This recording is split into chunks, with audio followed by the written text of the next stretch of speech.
ప్రభునందు ప్రియమైన దేవుని బిడ్డలారా, మీ అందరికీ హృదయపూర్వక ధన్యవాదాలు తెలియజేస్తున్నాం. ప్రభు గొప్పవాడు, ఆశ్చర్యకాడు, మహోన్నతుడైన దేవుడు గనుక దేవుని యందు నమ్మకం ఉంచి ప్రభు సందాలు మనం ముందు కొనసాగుదాం. ఈరోజు దినవాక్యం మనం చదువుకొని ముందుకు వెళదాం. ప్రార్థన చేసుకుందాం. మహాపరిశుద్ధుడా, ప్రేమగల తండ్రి, సర్వాధికారి అయిన యేసయ్య, మీ ఘనమైన నామానికి స్తుతి స్తోత్రాలు చెల్లించుచున్నాం. ప్రభువా, గొప్ప దేవుడు, ఆశ్చర్యకాడు, ఇదిగో తండ్రి, నాయన రాజా, నీ పాద సన్నిధిలోకి వచ్చి ఉన్నాం. అల్పులము బలహీన మమ్మల్ని బలపరచండి, నీ వాక్యము చేత స్థిరపరచండి. ప్రభువా, నా తండ్రి నాయన, అయ్యా, నీ వాక్యము జీవం గలది, బ్రతికించేది, నెమ్మది కలుగజేసేది. ప్రభువా, నా తండ్రి నాయన రాజా, వినగల చెవులు గ్రహించగల మంచి మనసును మాకు అనుగ్రహించి మాకు అర్థమయ్యే రీతిలో ప్రభువా మీరు మాట్లాడండి. నాయన నా రాజా, అల్పును బలహీన సులువు చెంతను మరుగుపరుచుకొని మీరే మాట్లాడి మహిమ పొందమని యేసు నామములో ప్రార్థిస్తున్నాం పరమ తండ్రి. ఆమేన్, ఆమేన్. ప్రియా దేవుని బిడ్డలారా, దేవుని వాక్యము సెలవిస్తుంది. మార్కు సువార్త 9వ అధ్యాయము 2వ వచనం కాని చదువుదాం. 6 దినములైన తర్వాత యేసు పేతురును, యాకోబును, యోహానును మాత్రం వెంటబెట్టుకొని ఎత్తైన ఒక కొండ మీదకి ఏకాంతంగా వారిని తోడుకొని పోయి వారి ఎదుట రూపాంతరం పొందెను. అంతలో ఆయన వస్త్రములు ప్రకాశమానమైనయు మిగులు తెల్లవనయు, ఆయన లోకమును ఏ చాకలి అంత తెల్లగా చలువ చేయలేదు. మరియు మోషే, ఏలియాయు వారికి కనబడి యేసుతో మాట్లాడుచుండెరి. అప్పుడు పేతురు, బోధకుడా, మనం ఇక్కడుంటాం మంచిది. మేము నీకు ఒకటియు, మోషేకు ఒకటియు, ఏలియాకు ఒకటియు 3 పర్ణశాల కట్టుదమని చెప్పాను. ప్రియా దేవుని బిడ్డలారా, దేవుని వాక్యము మార్కు సువార్త 9వ అధ్యాయం 2 నుంచి 5 వరకు ఈ విధంగా సెలవిస్తుంది. మరి దేవుని యొక్క శబ్దాల్లో వారు రూపాంతరం పొందడానికి ఒక కొండ మీదకి వెళ్ళారు. 6 దినములైన తర్వాత, 6 దినములు 6 కాలాలకు సూచన అయింది. 6 దినములైన తర్వాత 7వ దినము సంపూర్ణ సంఖ్య. దేవుని సంధాల్లో మనం ఆయనకి రూపాంతరంగా పొందకపోతే మన జీవితంలో ఆయన సంధానంలో మనం ఉండలేం. కనుక అప్పుడు యేసయ్య పేతురును, యాకోబును, యోహానును వెంట పెట్టుకొని ఎత్తైన ఒక కొండ మీదకి ఏకాంతముగా వారిని తోడుకొని పోయి వారి ఎదుట రూపాంతరం పొందినని వాక్యము సెలవిస్తుంది. ప్రియా దేవుని బిడ్డలారా, మన జీవితంలో ప్రభు యొక్క మాట మనం విని ఆయన మాట ప్రకారంగా నడుచుకున్నప్పుడు పరిశుద్ధుడైన దేవుడు కార్యాలు చేసే దేవుడైన నడిపించే దేవుడు. ఎందుకు రూపాంతరం పొందాలి, ఎందుకు మన జీవితంలో మనసు మారాలి అని చూస్తే రోమాపత్రిక 12వ అధ్యాయము 1వ వచనంలో అంటున్నాడు. ప్రియమైన దేవుని బిడ్డలారా, రోమాపత్రిక 12వ అధ్యాయము 1వ వచనంలో ఏమంటున్నాడంటే, దేవుని వాక్యాన్ని మనం చదువుకుందాం దేవుని సందాల్లో. చూడండి, ప్రభు యొక్క కృపను బట్టి. కాబట్టి సహోదరులారా, పరిశుద్ధమును దేవునికి అనుకూలమునైన సజీవ యాగముగా మీ శరీరం ఆయనకు సమర్పించుకొనడి. దేవుని వాత్సల్యాన్ని బట్టి మిమ్మల్ని బతిమాలుకొనిచున్నాను. ఇట్టి సేవ మీకు యుక్తమైనది. మీరు ఈ లోక మర్యాదను అనుసరింపక ఉత్తమమును అనుకూలమును సంపూర్ణమైన దేవుని చిత్తమేదో పరీక్షించి తెలుసుకున్నట్లు మీ మనస్సు మారి నూతన మగుట వలన రూపాంతరం పొందుడి అని మాట్లాడుచున్నాడు. ప్రియమైన వాళ్ళారా, మరి కాబట్టి సహోదరులారా, పరిశుద్ధమును దేవునికి అనుకూలమునైన సజీవ యాగముగా మరి దేవుని సందాలను మీ శరీరములను ఆయనకు సమర్పించుకునుడని దేవుని వాత్సల్యం బట్టి భక్తుడైన పౌలు రోమ సంఘానికి బతిమాలుకుంటున్నానని చెప్తూ ఉన్నాడు. గనుక దేవుని యొక్క సందాల్లోన మనము ఆయనకి ఇష్టకరంగా జీవించాలి. పరిశుద్ధమును దేవునికి అనుకూలమైన సజీవ యాగంగా మన శరీరంలోను ఆయనకు సమర్పించుకోవాలని ఆయన మాట్లాడుతున్నాడు. కారణం ఏంటంటే ప్రభు యొక్క సందాల్లో పరిశుద్ధత దేవుడు కలిగి పరిశుద్ధుడు కనుక ఆయన పరిశుద్ధతను మనం కూడా కలిగి ఉన్నాం. దేవుడు పరిశుద్ధుడు కనుక మీరు పరిశుద్ధులైండుడని ఆయన వాక్యము సెలవిస్తుంది. పూర్వం ఉన్న మీ అజ్ఞాన స్థితిలో మీరు ఉండక మరి దేవుని యందు భయభక్తులు కలిగి మరి ఆయన యందు భయభక్తులు కలిగి మనకున్న మరి ఆ యొక్క విర్రవీగుచున్న దుస్తత్వమును విడిచిపెట్టి మరి దేవుని ఎదుట మనం నడవాలని ఆయన సెలవిస్తున్నాడు. ఈరోజు మనలో ఉన్న అహంకారము, గర్వము, విర్రవీగు దుస్తత్వము అవన్నీ కూడా మనల్ని పాడు చేయుచున్నాయి. ప్రియా దేవుని బిడ్డలారా, కనుక పరిశుద్ధత కలిగి జీవించాలని దేవుని సందాల్లో ఆయన వాక్యము సెలవిస్తుంది. ఎందుకంటే దేవుని వాక్యమే మనల్ని పరిశుద్ధపరిచేది. దేవుని చిత్తం ఏంటంటే పరిశుద్ధత కలిగి ఉండుటే దేవుని చిత్తము కూడా. ప్రియా దేవుని బిడ్డలారా, రెండవది ఆయనకు అనుకూలమును కలిగి ఉండాలంట. ఆయనకు అనుకూలం అంటే ఆయనకు అనుకూలంగా ఎలా ఉండాలి చూసారా? తిమోతి పత్రిక 1వ పత్రిక 2వ అధ్యాయం 1వ వచనంలో అంటున్నాడు, సంపూర్ణ భక్తియు మాన్యతయు కలిగి నెమ్మదిగాను సుఖముగాను బ్రతుకు నిమిత్తం, ముఖ్యముగా అన్నిటికంటే మనుషులందరి కొరకును, రాజుల కొరకును, అధికారుల కొరకును, లోకనాథుల కొరకును ప్రార్థనలో విజ్ఞాపన కృతజ్ఞత యాచనలు చెల్లించవాలని హెచ్చరించుచున్నాను. ఇది దేవుని దృష్టికి మంచిదియు ఆయనకి అనుకూలమై ఉన్నదని ఆ యొక్క తిమోతికి మరి సంఘానికి తిమోతికి చెప్తూ ఉన్నాడు పౌలు భక్తుడు. ప్రియమైన దేవుని సంపూర్ణమైన భక్తి కలిగి, పరిశుద్ధతను కలిగి, సంపూర్ణమైన భక్తి కలిగి మన కొరకు మనమే కాదు ప్రార్థన చేసుకున్నాం, స్వార్థంతో మన గురించి మనమే, మన సమస్యల కొరకు, మన బాధల కొరకు కాదు, కానీ ముఖ్యంగా మనుషులందరి కొరకును, రాజుల కొరకును, అధికారుల కొరకును ప్రార్థనలు, విజ్ఞాపనలు, కృతజ్ఞత యాచనలు చెల్లించవలనని హెచ్చరించుచున్నాడు. ఆయన దేవునికి కృతజ్ఞత చెల్లించాలి. ప్రియమైన దేవుని బిడ్డలారా, అనేక మంది కొరకు ప్రార్థన చేయాలి. అదే మన జీవితంలో దేవునికి అనుకూలమైనది అని మంచిదై ఉన్నది. కనుక ఈరోజు చాలా వాళ్ళకు అనుకూలంగా చేసుకుంటున్నారు, ఏదో చిన్న ప్రార్థన చేసుకుంటున్నారు. అనేక మంది కొరకు ప్రార్థన చేసే పరిస్థితి వాళ్ళకి లేదు. ప్రియ దేవుని బిడ్డ, మరి దేవుడి క్షేమాన్ని ఎలాగిస్తాడు? యోబు ఆ విధంగా చేస్తే క్షేమం ఆయనకి ఎలాగొచ్చింది చెప్పండి. యోబు గ్రంథము 42:10 అంటున్నాడు, యోబు తన స్నేహితుల కొరకు ప్రార్థన చేయగా యోబు యొక్క క్షేమస్థితిని దేవుడు జ్ఞాపకం చేసుకొని రెండింతల దీవెనలు, రెండింతల ఆశీర్వాదాలు యోబులకు దేవుడిచ్చాడు. ప్రియమైన దేవుని బిడ్డలారా, అప్పుడు యోబు దీవింపబడ్డాడు. మరలా ఏదైతే పోయో రెండింతలు కలిగి దేవుడు ఆశీర్వదించడం మొదలుపెట్టాడు. నువ్వు అనేక మంది కొరకు ఎవరు దూషించారో, ఎవరు అవమానపరిచారో, ఎవరు నిందించారో వాళ్ళందరి కొరకు ప్రార్థన చేయి. ప్రభువు నీకు క్షేమాన్ని అనుగ్రహిస్తాడు, నీకు దీవెనలు అనుగ్రహిస్తాడు. నిన్ను ప్రేమించు వారిని ప్రేమించు కారణం కాదు, కానీ నిన్ను ద్వేషించు వారిని కూడా ప్రేమించాలి. నీ శత్రువుని ప్రేమించమంటున్నాడు. నిన్ను అవమానపరచు వారిని, దూషించు వారిని ప్రేమించి వారిని దీవించాలని మాట్లాడుతున్నాడు. ప్రియా దేవుని బిడ్డలారా, వాళ్ళ కొరకు ప్రార్థన చేయాలి, వారి కొరకు మరి ప్రార్థన చేయాలి. ఎప్పుడైతే ప్రార్థన చేసామో దేవుడి చిత్తమైతే వారు మారి నీ యొద్దకు దేవుని యొద్దకు రాగలరు. ప్రియా దేవుని బిడ్డలారా, కనుక దేవుని యొక్క సంఘాల్లో ఉన్న మనం ప్రార్థనా జీవితాన్ని కలిగి ఆయనకు అనుకూలమైన జీవితాన్ని జీవించాలని ప్రభువు సెలవిస్తూ ఉన్నాడు. కనుక దేవుని మాట మనం వినాలి. ఆయన మాట ప్రకారంగా నడుచుకున్నప్పుడు పరిశుద్ధుడైన దేవుడే మనకి సహాయం చేసే దేవుడు. చూడండి 2వ వచనం, రోమపత్రిక 12:2 అంటాడు, మీరు లోక మర్యాదను అనుసరింపక ఉత్తమమును అనుకూలమును సంపూర్ణమైన దేవుని చిత్తం ఏదో పరీక్షించి తెలుసుకున్నట్లు మీ మనసు మారి నూతన మగుట వలన రూపాంతరము పొందుడి. ప్రియమైన వాళ్ళరా, మరి తను తాను ఎంచుకునే దానికంటే ఎక్కువగా ఎంచుకొనక దేవుని ఒక్కొక్కని విభజించి ఇచ్చిన విశ్వాస పరిమాణ ప్రకారము తాను స్వస్థబుద్ధి గలవాటికై తగని రీతిగా తను తాను ఎంచుకున్న వాళ్ళని నాకు అనుగ్రహింపబడి కృపను బట్టి మీలో ఉన్న స్థితి ప్రతి వానితోనూ చెప్పుచున్నాను అంటున్నాడు. చూసారా, కారణం బట్టి మరి లోక మర్యాదను అనుసరించక ఈరోజు చాలామంది క్రైస్తవులుగా జీవిస్తూ దేవుని నమ్ముకున్నామని చెప్తున్నారు, కానీ ఈ లోక మర్యాదను అనుసరిస్తున్నారు. ఈ లోకంలో సిద్ధాంతాలు పాటిస్తున్నారు. ఈ లోకంలో మరి అమావాస్యలని, పున్నములని, చెడ్డని, మంచని ఇవన్నీ పాటిస్తూ మరి యొక్క పిల్లలకేటి, మరి ఆ యొక్క తలంట్లు కట్టుకోవడాలటి, మరి యొక్క మరి అనేకమైన అన్యులు చేసేవన్నీ కూడా ఈ లోక మర్యాదంగా చేస్తానే ఉన్నారు. కానీ ప్రియా దేవుని బిడ్డలారా, మరి దేవుని చెప్పినట్టు వినలేదు. ఈరోజు చూసారు, 1 యోహాను పత్రిక 2వ అధ్యాయంలో 15వ వచనం అంటున్నాడు, మీరు ఈ లోకంలో మరి లోకమందు జీవించక లోకములో ఉన్నవన్నీ కూడా సాతాను వల్ల పుట్టినవని మాట్లాడుతున్నాడు. లోకము దాని ఆశలు గతించిన కానీ దేవుని మాటలు గతించమని మాట్లాడుతున్నాడు. ఈ లోకములో పుట్టినవన్నీ కూడా ప్రియమైన దేవుని బిడ్డలారా, శరీరాశయు, నేత్రాశయు, జీవపడంబము ఇవన్నీ కూడా మరి ఆ యొక్క దేవుని వల్ల పుట్టినవి కావు. కనుక ఈ లోక మర్యాదను అనుసరిస్తూ లోకముతోనే జీవిస్తూ ఉన్నారు. ప్రియా దేవుని బిడ్డలారా, లోకముతోనే బ్రతుకుతూ ఉన్నారు. కానీ లోకములో మరి చూడండి, పద్మము పరమగీతాలు అంటాడు కదా, పద్మవల్లి లాంటివని సంఘం గురించి చెప్తాను. అంటే లోకములో ఉన్నాం, ఆ పద్మవల్లి కమలానికి అలాగా కమల పువ్వుకి కానీ అలాగే మరి ఆ యొక్క ఆకులకు కానీ ఎటువంటి బురద కానీ నీరు కానీ అంటుకోదు. మన యొక్క లోకంలో పాపమని లోకంలో ఉన్నాం, కానీ మనల్ని మనం పరిశుద్ధపరచుకొని మనం సరి చేసుకొని ఈ లోక మర్యాదమని మురుకు అంటుకోకుండా ఈ లోక మరి సంబంధమైన అంధకార బంధకాలు మనలో ఉండకుండా దేవుని ఎదుట పరిశుద్ధంగాను అనుకూలంగా జీవించాలని ప్రభువు సెలవిస్తున్నాడు. ప్రియ దేవుని బిడ్డలారా, కనుక దేవుని మాట మనం విని ఆయన మాట ప్రకారంగా మనం నడుచుకున్నప్పుడు పరిశుద్ధుడైన దేవుడే మన జీవితాలని ఆశీర్వాదకరంగా మారుస్తాడు. ప్రియ దేవుని బిడ్డలారా, కనుక ఈ లోక మర్యాదను అనుసరిస్తూ దేవుళ్ళ నడుచుకుంటున్నామో మరి అది క్షేమం కాదు, అది మేలు కాదు, అది ఆశీర్వాదం కాదు, దేవుని మన యొక్క ఆరోగ్యం కాదు.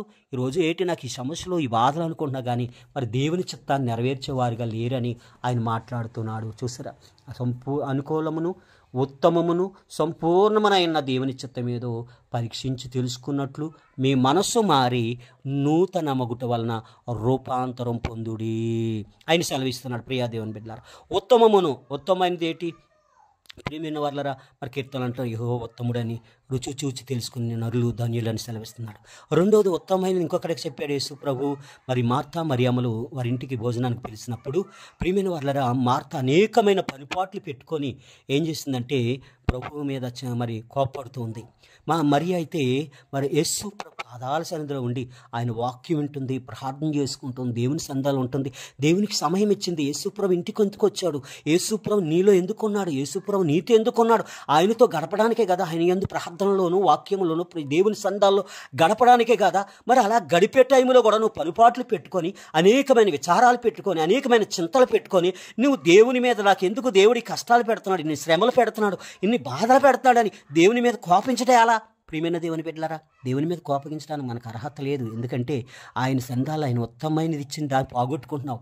అదే మార్తతో యేసయ్య అంటున్నాడు, మార్తా మార్తా అనేక పనిపాట్ల చేత ఇదిగో నీ ఉత్తమమైంది పోగొట్టుకుంటున్నావు, నీ సహోదరి అయిన మరి అయితే ఉత్తమమైంది సంపాదించుకుంది అని మాట్లాడుచున్నాడు. ప్రియ దేవుని బిడ్డలారా, ఉత్తమం అంటే దేవుని పాద సన్నిధిలో గడపడం, నీకు సమయం దొరికినప్పుడల్లా ప్రార్థన చేసుకోవడం, వాక్యం చదవడం, దేవుని యందే ఉండాలి. కానీ ముసలమ్మ ముచ్చట్లో పెట్టుకొని అలాగే అనేక మంది గురించి చెడ్డగా చెప్పుకొని, చెడ్డగా మాట్లాడుకొని, వాళ్ళ గురించి చెప్పుకొని, వీళ్ళ గురించి చెప్పుకొని, ఈ అనవసరమైన భయంకరమైన నీలో తెచ్చుకొని నీకు నీవే శాపాన్ని తెచ్చుకుంటున్నావు. ప్రియమైన దేవుని బిడ్డలారా, గనుక అవన్నీ కూడా విడిచిపెట్టండి, ప్రార్థనకు సమయం ఇవ్వండి, దేవునితో సహవాసం కలిగిన అటువంటి ఉత్తమైన దాన్ని ఎన్నుకొని దేవుల్లో ఉంటే దేవుడు నీకు క్షేమకరంగా, ఆశీర్వాదకరంగా, నీ కుటుంబానికి దీవెనకరంగా ఆయన ఉంచుతాడు. ప్రియ దేవుని బిడ్డలారా, కనుక దేవుని సంధాలు మనము ఆ విధంగా ఉండాలి. ప్రియమైన వాళ్ళ సంపూర్ణమై ఉండాలి, సంపూర్ణమైన భక్తి కలిగి ఉండాలి. సగం సగం భక్తి, సగం సగం ఏదో మరి వెళుతున్నామా, వస్తున్నామా, చేస్తున్నామా అనే నామకార్థ జీవితం నుంచి విడుదల పొందండి.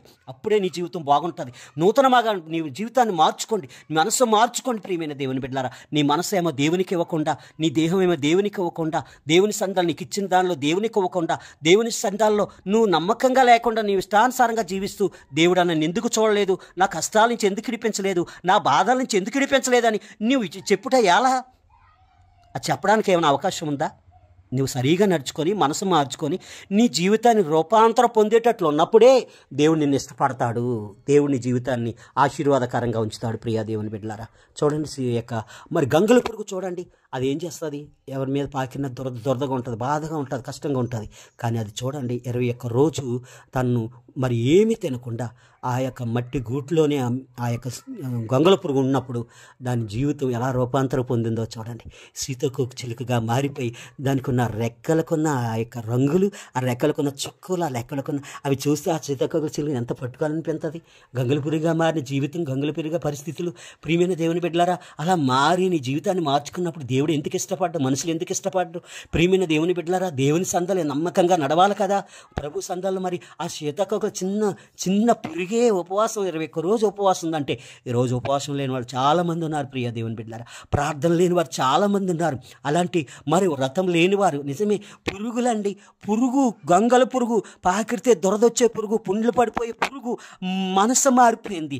ప్రియమైన వాళ్ళ మనసు అనేది ఉంటే ఉండొచ్చు, లేదా లేకపోవచ్చు, కానీ ఆ యొక్క బుద్ధి మార్చుకుంది, తన ప్రవర్తన మార్చుకుంది, తన రూపాన్ని మార్చుకుంది, తన జీవితాన్ని మార్చుకొని పైకి ఎగరడం మొదలెట్టింది.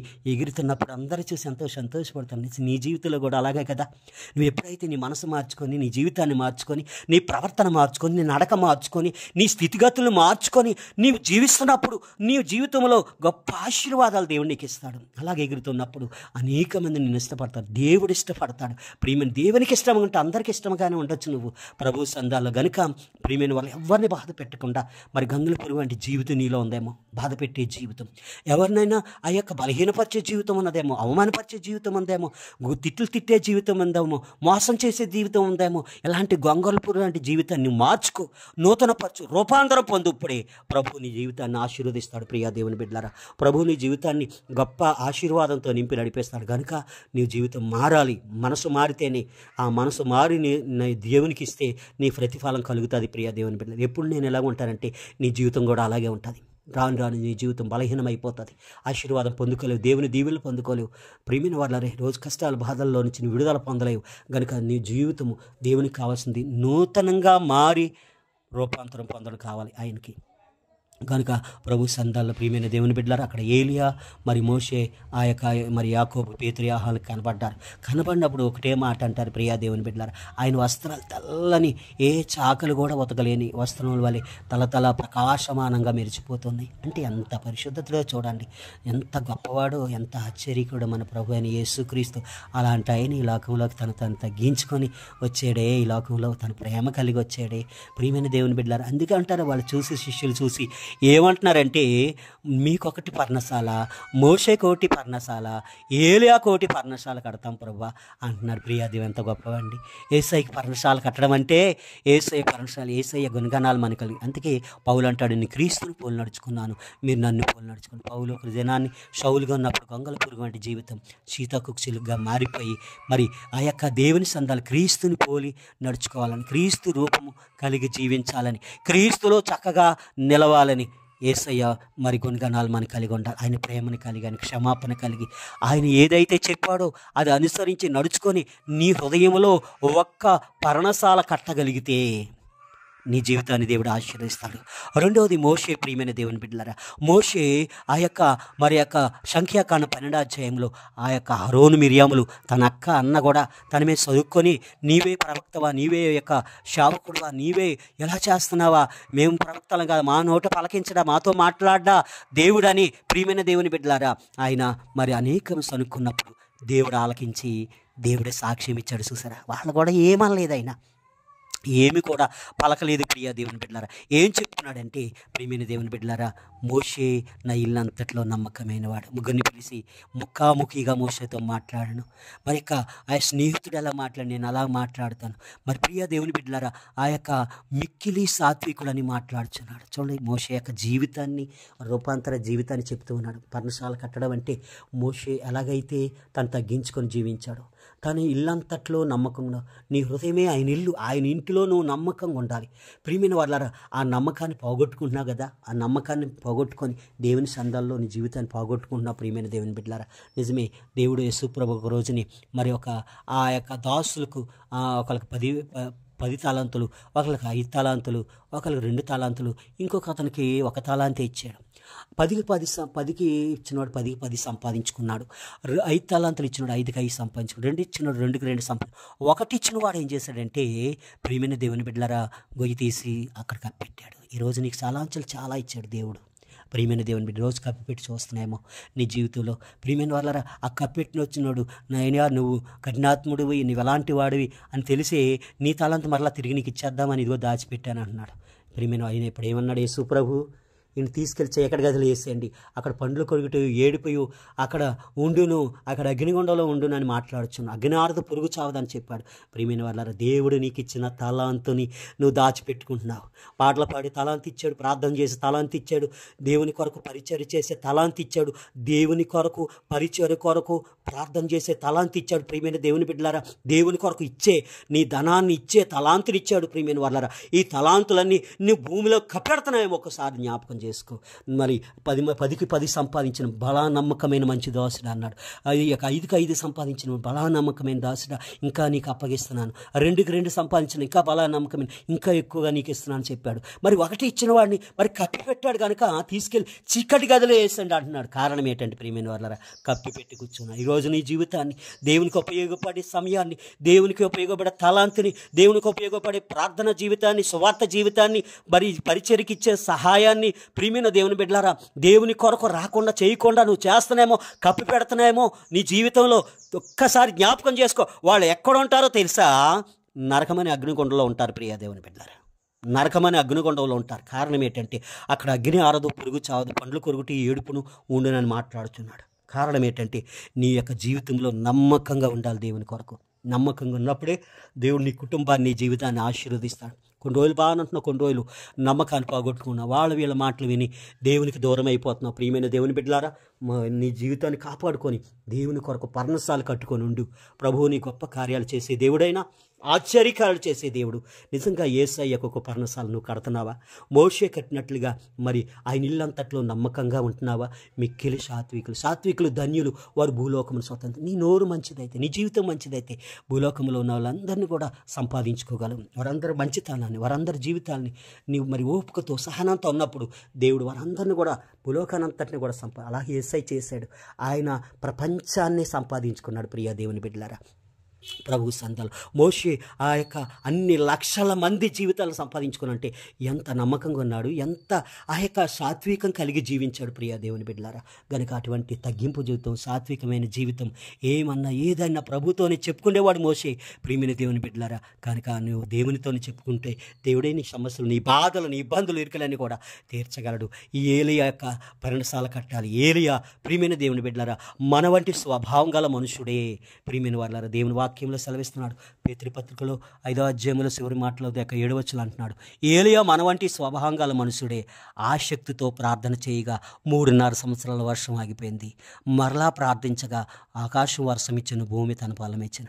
అంటే ఏలియా యొక్క పర్ణశాల ఎలాంటిదంటే ఆసక్తితో ప్రార్థన చేసే జీవితం, పౌరుషం గల జీవితం. ప్రియమైన దేవుని బిడ్డలారా, అక్కడ మరి ఆ యొక్క వాళ్ళ మధ్య ప్రియమైనది పౌరుషంగా నిలబడి మరి దేవుని యొక్క మనుషులతో అందరితో పోరాడి మరి యొక్క కందకమును తవ్వించి, ఎవరైతే నిజమైన దేవుడు మీ దేవుడు ఉంటే ఈ యొక్క అగ్ని పంపించి ఈ యొక్క కట్టెల్ని, ఈ మాంసమును, రాళ్ళు కూడా బూడిద చేయమను అని చెప్పేసి ఛాలెంజ్ చేసిన మరి ఏలియా జీవితం, పౌరుషగల జీవితం. ప్రియమైన దేవుని బిడ్డలారా, ఒక్కడగా నిలబడ్డాడు.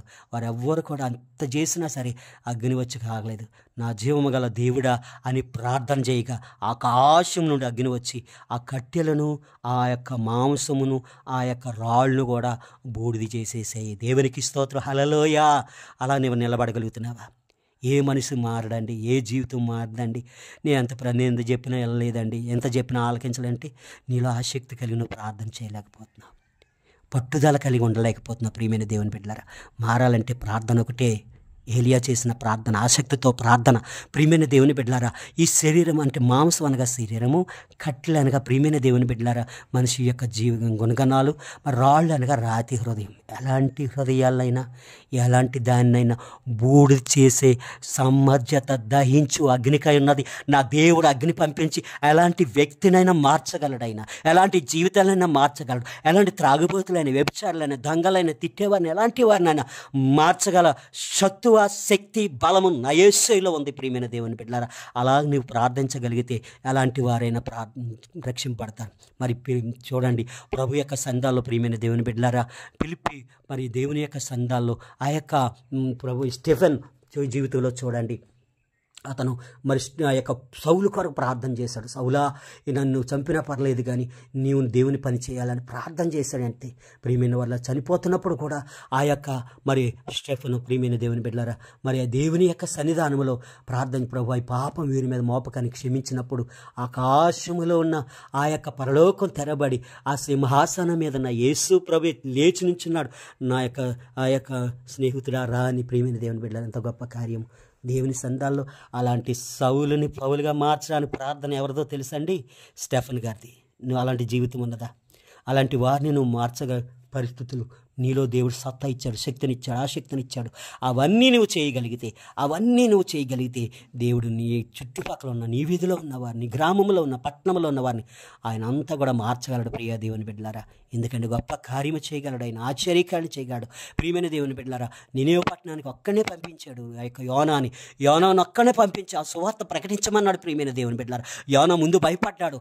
నేను ఎందుకు చనిపోవాలని మరి భయపడి ఆ యొక్క మరి పట్టణానికి వెళ్ళవలసింది. ప్రియమైన వాళ్ళరా, నేనే పట్టణానికి వెళ్ళవలసింది, తర్షీషు వెళ్ళి వాడెక్కాడు. కానీ దేవుడు విడిచిపెట్టలేదు. మళ్ళీ తీసుకొచ్చి తుఫాను పెట్టి ప్రియమైన వాళ్ళరా ఆయన ఏం చేశాడంటే చేప కడుపులో నుంచి నేనే పట్టణానికి వెళ్ళేటట్లు చేశాడు. ఎంత గొప్ప దేవుడు మన దేవుడు. ప్రియమైన వెళ్ళి మరలా ఆ యొక్క పట్టణం అంతా కూడా 40 రోజులు ప్రకటించాడు. ప్రియ దేవుని బిడ్డలారా, ఆ 40 రోజులు ప్రకటించేసరికి అక్కడ రాజుగారితో సహా అక్కడ ప్రజలు, జంతువులు, సమస్తం కూడా ఉపవాసం ఉండి గోని పట్ట కట్టుకొని మారు మనసు పొందారు, రూపాంతరం పొందారు.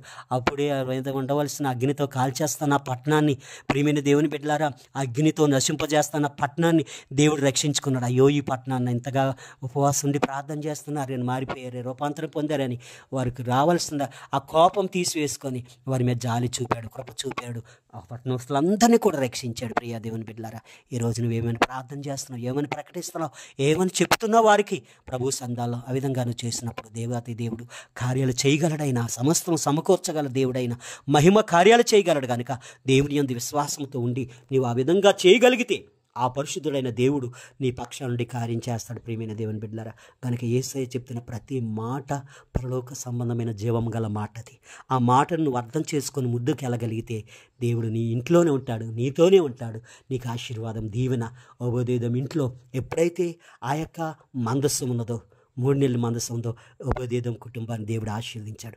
ఆ 3 పర్ణశాలు నీ ఇంట్లో ఎప్పుడైతే ఉన్నాయో, నీ హృదయములు ఎప్పుడైతే ఉన్నాయో, నీ జీవితంలో ఎప్పుడైతే ఉన్నాయో, ఆజ్ఞానుసారం ఆయన కట్టలను నడుచుకున్నప్పుడు దేవుడు నిన్ను ఆశీర్వదిస్తాడు, దేవుడు నిన్ను దీవిస్తాడు. ప్రియమైన దేవుని బిడ్డలారా, దేవుని యందు భయభక్తులు కలిగి జీవిస్తూ ప్రభువునందు నమ్మకంగా ఉన్నప్పుడు పరిశుద్ధుడైన దేవుడే నీ జీవితంలో గొప్ప కార్యం చేయగలడు. ప్రియ దేవుని బిడ్డలారా, ఆశ్చర్యకార్యం చేయగలడు. కనుక దేవుని యందు విశ్వాసం ఉంచుదాం. ప్రభు చెప్పిన మాట ప్రకారంగా నీ హృదయము, నీ మనసు మారాలి, నూతనంగా మారాలి, రూపాంతరం పొందాలి. ప్రభువే నీ పక్షంగా ఉండి కార్యం జరిగిస్తాడు. ప్రియా దేవుని బిడ్డలారా, దేవుని యందు విశ్వాసం ఉంచి నమ్మకం ఉంచి నడుచుకుందాం. ఆయన వల్లే మన జీవితాన్ని మనం రూపాంతరం పొందుదాం. ప్రియమైన దేవుని బిడ్డలారా, ఆ యొక్క ప్రకాశమాన వెలుగులో, దేవుని యొక్క సందాల్లో, చీకటి అనే పాపంలో ఉండి విడుదల పొంది ప్రకాశమానమైన జీవితాన్ని మనం పొందుకుందాం. మరి మంచి భక్తి, ప్రేమ, అనురాగం అనే జీవితంలో వెలుగులో మనం నడుద్దాం. ప్రియమైన వాళ్ళరా, ఈ లోక సంబంధమైన పాప బంధకాలమైన చీకటి నుంచి విడుదల పొంది ప్రభువుకి ఇష్టకరమైన జీవితంగా మనం జీవిద్దాం. రెండవది, పేతురు, యోహాను, యాకోబుల జీవితంలో పేతురుని దేవుడు ఏర్పరచుకున్న విధాన్ని బట్టి పేతురుని క్యాప్ అనబడదు, నీ యొక్క బండ మీద నేను సంఘం స్థాపిస్తానని చూసారా. యాకోబుని దేవుడు ఏర్పరచుకున్నాడు. యాకోబు జీవితంలో ఆది కాండంలోని ఆయన ఆశీర్వాదంగా మార్చేశాడు. ప్రియమైన యాకోబు, మరియు పాత నిబంధనలో యాకోబు దగ్గరికి వెళ్ళిపోతే ప్రియమైన దేవుని బిడ్డలారా, ఆ యాకోబు దేవునితో పెనుగులాడాడు. ఈ యాకోబు కూడా దేవునితో ఉన్నాడు. ప్రియమైన దేవుని బిడ్డలారా, అందుకే తన మనసు మారింది. తన తొడగుటు వేసేసరికి నేను యాకోబుని, మోసగాడిని, నా జీవితంలో మోసం నుంచి నన్ను విడిపించు అని దేవాతి దేవుని సందాల్లోని పాపని భాషను ఒప్పుకున్నప్పుడు దేవుని నిన్ను ఆశీర్వదిస్తాడు. మూడవది, యోహాను, కృపచేత పుట్టబడినవాడు. కృపచేత పుట్టబడిన అంటే దేవుని కృపలో మనం నడవాలి. ఏదొచ్చినా దేవునికి మహిమ రావాలి, దేవునికి కనకత రావాలి. ఇది నేను ఎలా చేశాను, నేను అలా చేశాను అనుకోకుండా ప్రియమైన వాళ్ళరా, దేవుని యందు నమ్మకంతో ప్రభు సందాలు దేవుని కృప తప్ప నాలో ఏమీ లేదని దేవుని కృపకు అప్పగిస్తే ఆ కృపే నిన్ను ఆశీర్వదిస్తాడు, ఆ కృపే నిన్ను ఆదరిస్తాడు, ఆ కృపే నీ దీవెనలు కలుగుతాయి, ఆ కృపే నీ జీవితంలో గొప్ప కార్యాలు చేయడానికి ఆయన సిద్ధమైనాడు. ప్రియమైన దేవుని బిడ్డలారా, కనుక దేవుని కృపను విడిచిపెట్టొద్దు. నా కృప వెంబడి కృప నీకు ఇస్తాను, జయమిస్తాను అంటున్నాడు దేవుని సందాలు. ప్రియమైన మనలో ఉన్న ఏది కూడా కొంచెమైనా మంచి లేదు, కొంచెమైనా పరిశుద్ధత లేదు. మనం నీతి, భక్తి, యశభక్తుడు అంటున్నాడు. మురికి గుడ్డ లాంటిది ప్రభా, మురికి గుడ్డ లాంటిది ప్రభు అంటున్నాడు. మనం అనుకోండి, మనం చేసే భక్తిని చూసి, మనం చేసే నీతి పరిస్థితులను చూసి మనం భక్తి పరులు అనుకుంటాం, కానీ ఆయన ఎదుట ఏమీ పని చేయదు. ప్రభు నీ కృప తప్ప నాలో ఏమీ లేదు. యోహాను కూడా కృపచేత పుట్టబడినవాడు. అంటే దేవుని కృపచేతే మనం ఈరోజు క్రీస్తులో జన్మించాం. తండ్రి ప్రేమ, ఆయన కృప మన మధ్య ఉంచాడు. ప్రియమైన దేవుని బిడ్డలారా, ఆయన కృపే మనల్ని రక్షించింది, ఆయన కృపే మనల్ని ఆదరించింది, ఆయన కృపే మనల్ని బలపరిచింది, ఆయన కృప వెంబడి కృపనిచ్చి ఆయన సంఘాల్లో నమ్మకంగా మనల్ని నడిపించింది. ప్రియమైన దేవుని బిడ్డలారా, కనుక దేవుని కృపను మనం విడిచిపెట్టకూడదు. ఎప్పుడు ఆయన కృప మనతో ఉండాలి. ఆయన కృపను పోగొట్టుకోకూడదు. ఆయన కృపను ఎప్పుడు పోగొట్టుకుంటాం? దేవునిలో ప్రార్థన, వాక్యము, దేవుని సంఘాల్లో ఎప్పుడైతే విడిచిపెట్టి లోకానుసారంగా లోక మర్యాదలో జీవించావు, దేవుని కృప నీకు దూరం అయిపోదు. జాగ్రత్త పడు ప్రియమైన దేవుని బిడ్డ. దేవుని కృపను పోగొట్టుకోవద్దు. దేవుని సంఘాల్లో నమ్మకంగా జీవించు, దేవుని సంఘాల్లో నమ్మకంగా ఉండు. ఆయన సమస్తాన్ని నీకు సమకూర్చే దేవుడు గనుక దేవుని యందు విశ్వాసంతో ఉందాం. ప్రియమైన దేవుని బిడ్డలారా, ఆయన కృప వెంబడి కృప నీకు ఇవ్వడానికి వచ్చాడు. ప్రియమైన దేవుని బిడ్డలారా, ఆయన కృపలోనే మన జీవితాలు జయ జీవితంగా ఉండగలదు. ఆయన సంధానంలో నమ్మకంగా మనం జీవించాలి. ప్రభు గొప్పవాడు, ఆశ్చర్యకరుడు కనుక ఆయన యందు విశ్వాసంతో నమ్మకంతో నడుద్దాం. ప్రియమైన దేవుని బిడ్డలారా, దేవుడు మనల్ని ఎన్నడూ విడిచిపెట్టడు. ప్రభు నీ కృప తప్ప నాకే ఉంది, నీ కృప లేనిదే నేను జీవించలేను, నీ కృప లేనిదే నా బ్రతుకు లేదు, నీ కృప లేనిదే నేను నడవలేను. ప్రభు నీ కృప వెంబడి కృప దయచేయమని దేవుని బ్రతిమాలుకుంటూ దేవుని సంధాలు మనం అడగాలి. దేవుడే గొప్ప కార్యాలు చేసే దేవుడైన, మహిమ కార్యాలు చేసే దేవుడు, దేవుని కృపామయుడు అయినాడు. ఆయన కృప మనలో ఉండాలి. ప్రియమైన దేవుని బిడ్డలారా, మన జీవితం చూసి, మన ప్రవర్తన చూసి, మన యొక్క నడతను చూసి ఆయన కృప మీద కృపను మనకి ఇవ్వాలి. ఆయన కృప మీద కృపను మనకి ఎప్పుడైతే ఇచ్చాడో దేవుడు మనల్ని ఆశీర్వదిస్తాడు. ప్రియమైన దేవుని బిడ్డలారా, దేవుడు మనల్ని దీవిస్తాడు. ఆయన కృపకు పాత్రులమై ఉండాలి. ఆయన కృపకే పాత్రలు. దేవునికే మహిమ, ఘనత, ప్రభావాలు చల్లాలి. కానీ నీ గొప్పతనాలు, నువ్వు చేసిన పనులు, నువ్వు చేసిన విధానాలు అవి ఏమీ వద్దు ప్రియమైన దేవుని. అలాంటి గర్యించొద్దు. అలాంటి భక్తి చేస్తున్నామని, లేకపోతే ప్రార్థన చేస్తున్నాను, నేను ఇలా సువార్త చేసేస్తున్నాను, నేను వాడిని కాబట్టి ఇలా చేస్తున్నాను, నీలో ఆ గర్వం, అహంకారం అన్నదా ఎప్పటికైనా పడిపోతావు. ఎప్పటికైనా అవి నిన్ను అంతరింపచేస్తాయి, నాశనం చేస్తాయి ప్రియమైన దేవుని బిడ్డలారా. కనుక దేవుని మాట విని, దేవుని మాట శ్రద్ధగా నడుచుకున్నప్పుడు దేవుడు నీ జీవితంలో మరి గొప్ప ఆశీర్వాదంతో నింపి నడిపించి బలపరుస్తాడు. ఆయన స్థిరపరుస్తాడు. ప్రియా దేవుని బిడ్డలారా, దేవుని మాటలు ఎంత విలువగలవో తెలుసా? ఆయన మాటలు మనం శ్రద్ధగా విని ఆయన మాట ప్రకారం నడుచుకున్నాడు. నేను ఆశీర్వదించే దేవుడైనా దీవించే దేవుడు. ఈ మాటలు